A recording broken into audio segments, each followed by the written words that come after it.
President Trump donned a Navy jacket and visited Newport News, Virginia today, where he pushed his plan to strengthen the U.S. military. For more on that visit and its consequences, we're joined by Fox News correspondent Trace Gallagher. Hey, Trace. Hey, Tucker, standing on board the newly commissioned $13 billion USS Gerald Ford aircraft carrier, President Trump called for the largest increase ever in military spending. The 15-minute speech didn't carry nearly the weight of his address to Congress on Tuesday night, but it did mark the second time in a row a Trump speech has garnered praise well outside of Team Trump. And today was more than what he said, but also how he looked, apparently boosting his presidential aura with a flight jacket and a USS Ford ball cap. Watch. What an honor. You know, they just gave me this beautiful jacket. They said, "Here, Mr. President, please take this home." I said, "Let me wear it." And then they gave me the beautiful hat. And I said, you know, maybe I'll do that. During Trump's address to Congress, Democrats found it hard to stand up for the president, but some left-leaning publications and political pundits indicated that Mr. Trump was starting to embrace his position. Time magazine writing, quote, "It was perhaps the clearest sign yet that after 40 days in the West Wing, the president is beginning to come to grips with the public responsibilities of the office." The New York Times headline read, quote, "Trump offers up a more helpful vision." And Politico saying, quote, "Trump tries on normal." Even liberal analyst Van Jones, who used the phrase white lash to describe the election, said this after the speech. Watch. He became president of the United States in that moment, period. That was one of the most extraordinary moments you have ever seen in American politics. Even his worst critics were left to admit that at the very least, the president hit some of the high notes. Tucker. Trace Gallagher, thanks. Well, in contrast to his quick firing of National Security Advisor Michael Flynn, President Trump has signaled he's got no plans to move against his attorney general, despite all the news today.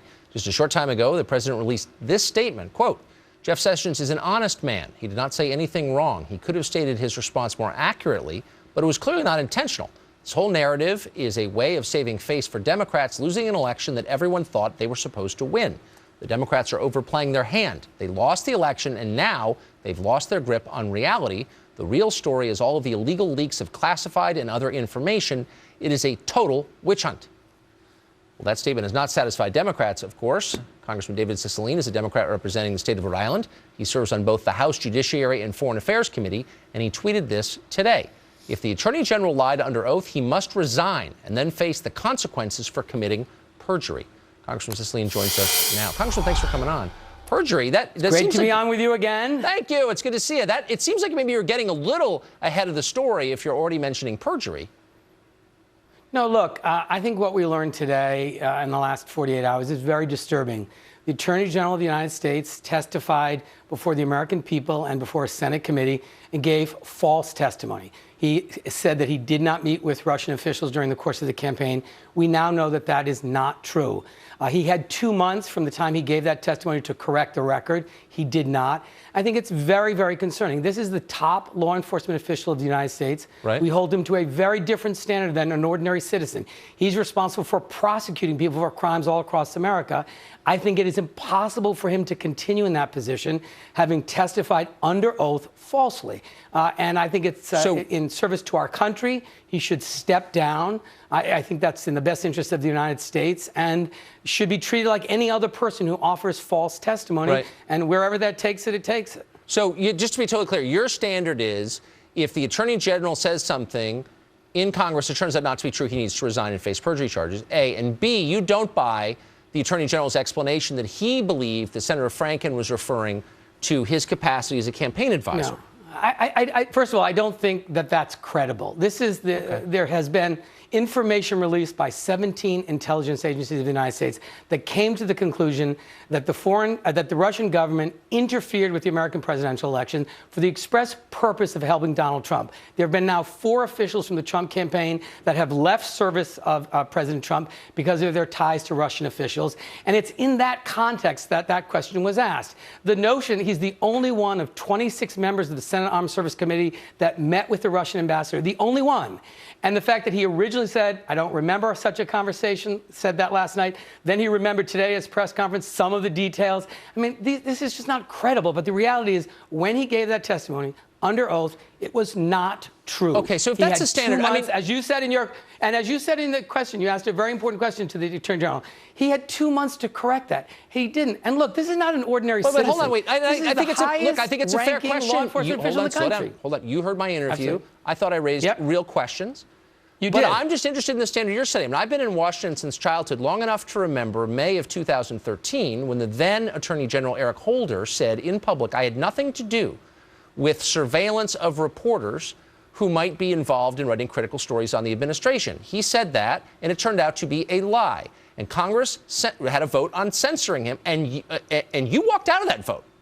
And I just wonder, I mean, that is a very clear double standard. There's no question that he lied. He admitted he lied, and you were not willing to stand up and be counted. That is absolutely not the case. You have the Attorney General of the United States, in this case, it under is true. oath, testifying there. to the American people and testifying to his colleagues in the Senate that he did not meet with Russian officials when he did. And the reality is that, it seems to me, disqualifies him from maintaining a position as Attorney General of the United States. Look, this is, again, in the context, by the way, just let me finish. Okay, you're not going to answer my question. question, We have a very obviously. serious question about the integrity of our American presidential elections.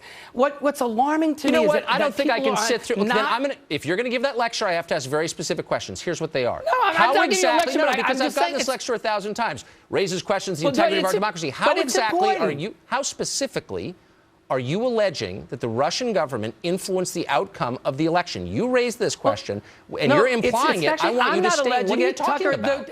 17 intelligence agencies of the United States. And how exactly did they say Russia? Okay, since you've read their reports, how exactly did they say they influenced the outcome? I did read it, so let me finish. Let me finish the answer. I'm happy to answer. They document a very sophisticated campaign at the direction of Vladimir Putin that included fake news, online blogging, the hacking of the DNC, the release of emails, a very sophisticated campaign with one doesn't sound very sophisticated, but to undermine the Democratic presidential candidate and to did let Donald Trump. That's not my conclusion. That's my, no, look. Let's not shout over each other. I've got a simple question. Is there any evidence that any of those efforts, which have been going on, by the way, since 1920, the Russian government's always tried to influence our elections, and they always probably will. Is there any evidence at all, and if you have it, please state it, that those efforts resulted in any change in the outcome at all? Do you have any evidence? Well, we don't know that because it had to do with changing the voters' perception. But there's evidence that they hacked into our election process. We'll never know that. What do you mean they hacked in? Did they break into voting machines? What do you mean they hacked in? No. They hacked into our system where they released emails, where they broke into the DNC, where they did online blogging, fake news. Those things presumably affected some voters' judgment. Should that be illegal? But the reality is, they did online fake. They wrote things you don't like. Did you read the report? So the point is, of course they had some influence on voters, but the reality is Donald Trump is our president.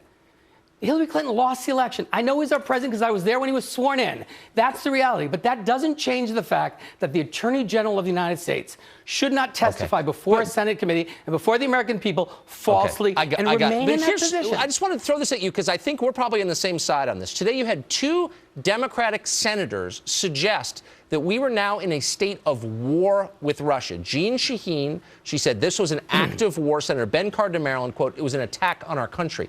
Where's this going? There seems to be, these are drumbeats for war against Russia. I cannot believe you are for that. I don't think most Americans are for it. Reassure me now, when you have U.S. senators saying things like that, what are they talking about? No. I mean, I think what they're talking about is, look, Russia has been engaged in efforts all across the world to undermine Western liberal democracies. You see it in France, you see it in Brexit. So in Brexit? that's happening. This happened in America. They're behind Brexit, so we too? have to. No, I didn't say they're behind Brexit. I said Russia has been involved in elections all across Europe to underline Western liberal democracy. We should take this very seriously. It's not just a Democratic issue. We have a lot of fine Republicans, Senator Graham, Senator McCain, who have raised this issue. This is about protecting I'm sorry, we're out of time, but I want to come back and I want to explore how the Russians are responsible for Brexit and Marine Le Pen. And I hope that you will come back. I didn't say they're responsible for Brexit. I'd love to come back, though. Okay. Thanks, Congressman. Appreciate it. Thanks. Up next.